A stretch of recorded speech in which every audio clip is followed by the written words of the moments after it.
Listen, this is what music culture calls a plant. When I had first heard about this movie, I thought it was a Lifetime movie that accidentally got released in theaters, but that didn't mean I wasn't excited for it. It looked like cheesy fun. But the more that I looked into this thing, it turns out that this movie got the book rights in January of 2016. But the book itself wasn't released until March 2017. So it's like one of those things where me saying it's a little bit too much like Gone Girl is one thing. But y'all literally pitching it as Gone Girl's long-lost twin sister is sampling a bit more than logic does. Does that automatically mean it's a bad movie? No. I personally give it a rent it because I thought it was a fun ride. I like the actors, even if it does get a little too goofy.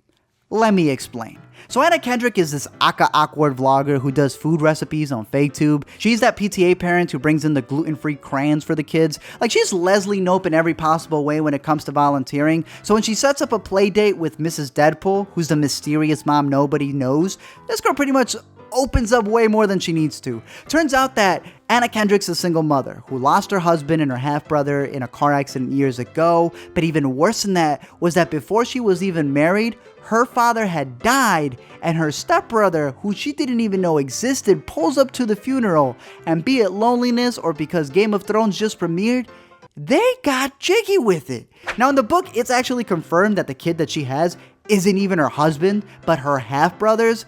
So this is her son and her half-nephew at the same time. Like, Kendrick's always been that innocent chick next door who makes noises with her mouth. But I'm not gonna lie, she was really creepy in this movie. Like, her last name is SMOTHERS, for crying out loud. That's worse than Lannister. By the time these two hit it off, Blake's made it very clear that she doesn't like any pictures of herself. You know, she wants to make sure that there is no proof, that she doesn't leave behind a trace.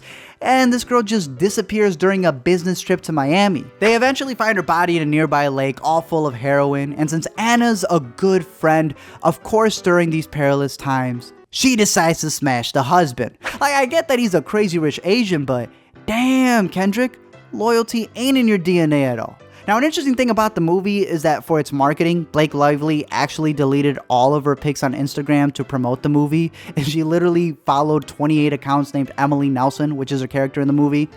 It's just a fun fact. But like I mentioned before, this movie is Gone Girl Jr. Granted, the triplets part isn't in the book, but it's still just as conniving. Turns out Blake was 1/3 of the triplets' Hope, Faith, and Charity, but since Charity died at birth, they tattooed her charm on their arms in her memory. Faith and Hope end up embarking on more shenanigans than Zach and Cody, like burning down the west wing of their house in order to get back at their abusive dad. They end up faking their death, and they end up parting ways in order to not get caught, even though eventually one of them ends up addicted to heroin, and she decides to blackmail the main sister who we've been seeing because she's been doing so well.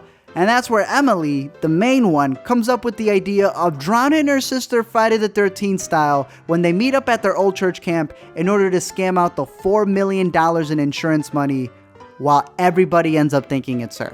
On an even creepier side note, in the book, Emily ends up pushing her sister to Hannah Baker herself, so I don't really know what's worse, but it's still trying too hard to be Gone Girl. Stephanie starts streaming like she's part of Serial as she investigates Emily's past in order to figure out what's going on, until the Gone Girl herself comes home. Emily's new plan is to blame everything on the husband since he's been having an affair with one of his students, but with the power of YouTube streaming, Anna's able to get an entire Blake Live leak confessing her plans to fake her death and run away with the money. Now in the book, Emily is able to run away with little Nicky to another country. In the movie, girl gets Regina George by a Mormon as she tries to escape and goes straight to jail.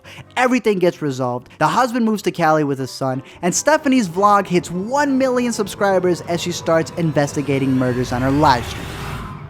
By the moment we hit that number, I'm gonna do the same. I'm gonna start Let Me Uncover. Thank you guys for checking out this video. I'm curious to know your thoughts down below in the comments section. Like I said, a little too similar in my opinion, but still a decent writing nonetheless, right? I also, if you watch this channel at all, huge fan of Linda Cardinelli. I love seeing her in anything. There was no reason for her to be in this movie whatsoever, but I'm curious to know your thoughts down below in the comment section. If you read the book that was released a year after the movie was actually pitched, curious to know your thoughts down below. I'm telling you, it could be fabricated. It's very clear they wanted to make it a bestseller, so it has some traction for the movie. Nothing against that, but still a little too similar to Gone Girl. Definitely let me know your thoughts down below in the comment section. Don't forget to comment, like, and subscribe, or else I'll blackmail your twin.